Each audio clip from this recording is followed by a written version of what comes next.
नमस्कार, think tank देख रहे हैं आप। मैं हूं आपके साथ प्रेरणा शर्मा। दोस्तों, एक तरफ दिल्ली के फेफड़े जल रहे हैं, एक तरफ दिल्ली में बुजुर्गों का सांस लेना मुश्किल हो रहा है, बच्चों का स्कूल जाना मुश्किल हो रहा है। वहीं दूसरी तरफ अरविंद केजरीवाल मध्य प्रदेश और छत्तीसगढ़ में चुनाव के प्रचार प्रसार में लगे हुए हैं। वो अरविंद केजरीवाल जो नरेंद्र मोदी जी के बारे में कहा करते थे कि ये तो हमें कार्य करने ही नहीं दे रहे हैं, वरना हम दिल्ली को कहां से कहां ले जाएं। अब वो तो हम देख ही रहे हैं, आप दिल्ली को कहां से कहां ले आए हैं। लेकिन आज की इस रिपोर्ट में बात करेंगे नरेंद्र मोदी जी ने देश के लिए क्या किया है और अरविंद केजरीवाल एक दिल्ली को किस तरीके से नर्क बनाने में जुटे हैं। आज की इस रिपोर्ट में बात करेंगे दिल्ली सरकार के पर्यावरण मंत्री के एक ऐसे बचकाने बयान के बारे में जिसकी पोल खोली खुद आम आदमी पार्टी की शिक्षा मंत्री आतिशी जी ने। आज बात करेंगे बीजेपी के नेता शहजाद पूनावाला के बारे में कि किस तरीके से दिल्ली में ठुके आनंद विहार और कनॉट प्लेस के स्मॉग टावर की पोल खोली शहजाद पूनावाला ने। आज बात करेंगे बुलेट ट्रेन के बारे में, किस तरीके से बुलेट ट्रेन की पटरियों की पहली वीडियो जारी की गई है गुजरात की तरफ से। इसी के साथ साथ उस वीडियो को देख के विरोधियों के मुंह पे तमाचा लगा है। जो विरोधी आए दिन सवाल पूछते थे कि अब बुलेट ट्रेन का क्या हुआ, बुलेट ट्रेन का काम कहां तक पहुंचा और क्या कभी बुलेट ट्रेन भारत में शुरू हो पाएगी। आज बात करेंगे उस बुलेट ट्रेन की जो बुलेट की स्पीड से चलेगी और अहमदाबाद से मुंबई की दूरी को बिल्कुल खत्म कर देगी।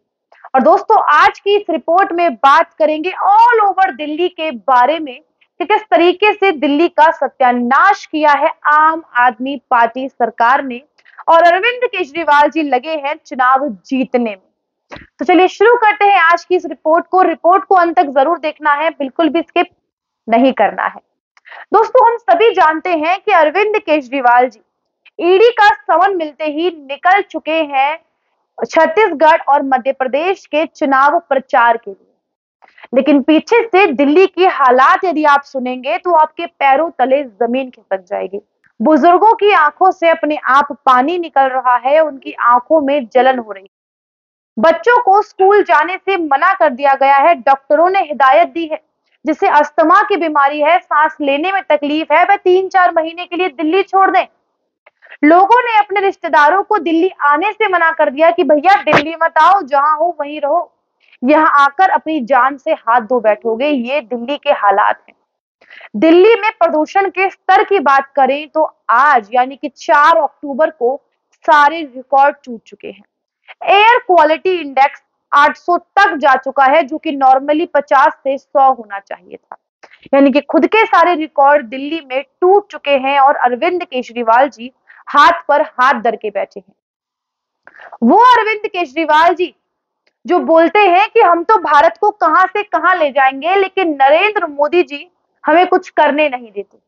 वो नरेंद्र मोदी जिसके सानिध्य में G20 की तैयारियां दिल्ली में इस लेवल पर हुई, इस लेवल पे हुई कि क्या देश का मीडिया बल्कि विदेशी मीडिया भी बहुत चक्का रह गया, आश्चर्यचकित रह गया और पूरे विश्व में दिल्ली का डंका बजा just because of Narendra Modi.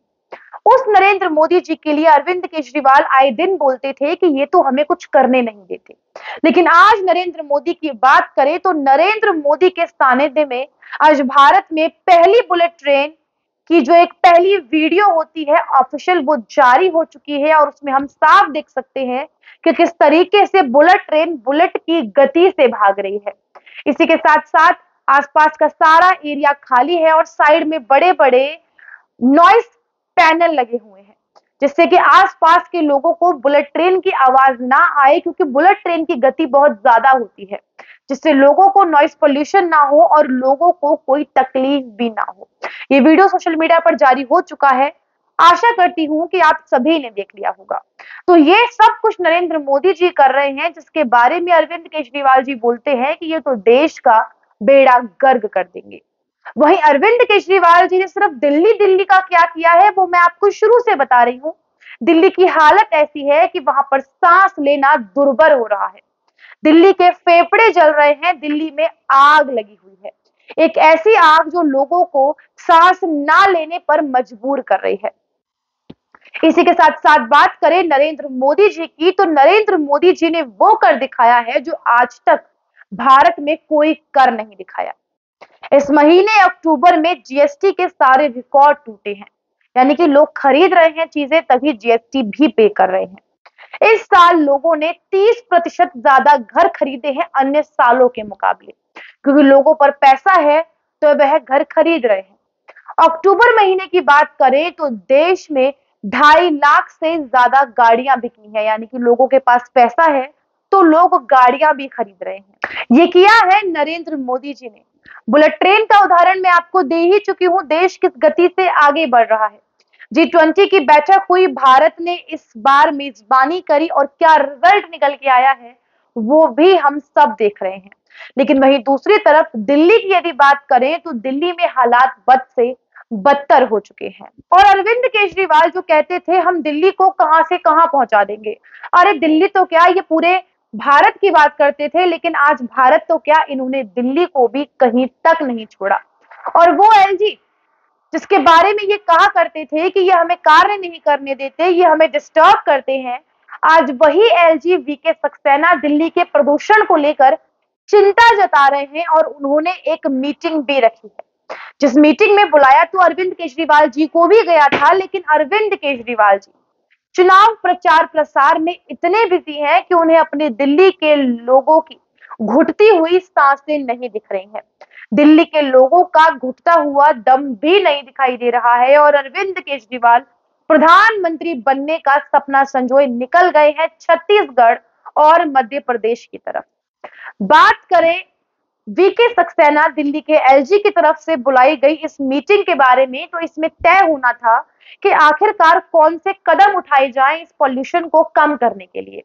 जिस मीटिंग में दिल्ली के पर्यावरण मंत्री गोपाल राय भी मौजूद थे, लेकिन गोपाल राय ने एक ऐसा डाटा सामने रखा, एक ऐसा डाटा सामने रखा और ऐसे ऐसे सोर्सेस बताए पॉल्यूशन के, जिससे दिल्ली की आतिशी ने खुद 2-3 महीने पहले भांडा फोड़ चुकी हैं।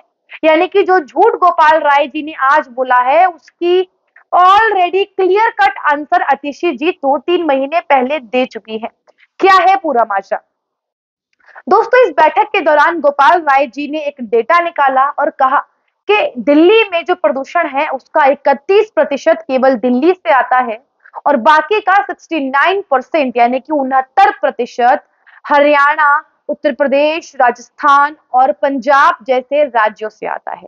यानी कि दुगना जो प्रदूषण है वो बाहर से आता है और ओनली 31% जो प्रदूषण है वो खुद का दिल्ली का है। यानी कि सोर्सेस उन्होंने साफ साफ कर दिए हैं कि प्रदूषण के सोर्सेस क्या हैं। इसी के साथ साथ दिल्ली के पर्यावरण मंत्री ने सारा ठीकरा फोड़ दिया केंद्र पर्यावरण मंत्री के सर पे और उन्होंने बोला है कि इसका इलाज सबको मिलकर करना होगा, मेरे बस की बात अब रही नहीं है।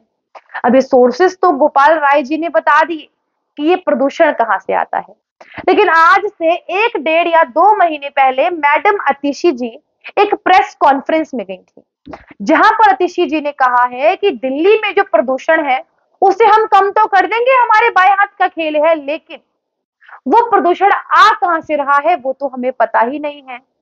उस प्रदूषण के सोर्सेस क्या है वो भी हमें नहीं पता है, तो हम सॉल्यूशन कहां से निकालेंगे। यानी कि 1.5-2 महीने पहले इन्हें ये भी नहीं पता था ये पोल्यूशन आ कहां से रहा है।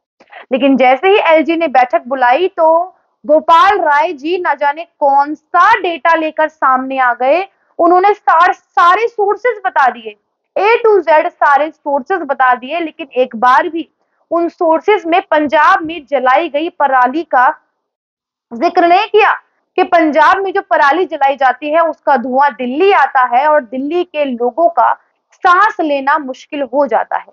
हालांकि पहले के मुकाबले पराली कम जलाई जा रही है, लेकिन इस हद तक प्रदूषण है कि दिल्ली में लोगों की जो सांसें हैं वो जहरीली हो चुकी हैं। वहीं आप सभी को याद होगा दिल्ली के आनंद विहार की यदि बात करें तो सबसे ज्यादा प्रदूषण दिल्ली के आनंद विहार में पाया गया, जहां का एयर क्वालिटी इंडेक्स 1000 के करीब पहुंच चुका है।